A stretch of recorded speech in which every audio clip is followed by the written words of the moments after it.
अरे बाप्या, इथे बसलायस, मटण का नाही आलं? नाही रे अजून हल्ली काहीच मनासारखं नाही होत आहे. मग त्याचा आणि मटण नेण्याचा संबंध काय?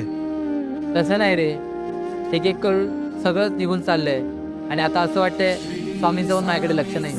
हेच मला तुमचं नाही पटत. बघ बाप्या, भले तुझ्या मनासारखं होत नसेल, ते मी खूप वेळा बघितलं. जेव्हा आपली वाईट वेळ असते ना, किंवा आपण संकटात असतो ना, तेव्हाच स्वामी आठवतात. पण जेव्हा चांगली वेळ असते ना, तेव्हा आपण बाहेरून पाया पडून निघून जातो. त्याचं काय? हो रे अज्जू, बरोबर बोलतोयस. जसे दुःखात तुला स्वामी आठवतात ना, तसे सुखातही आठव.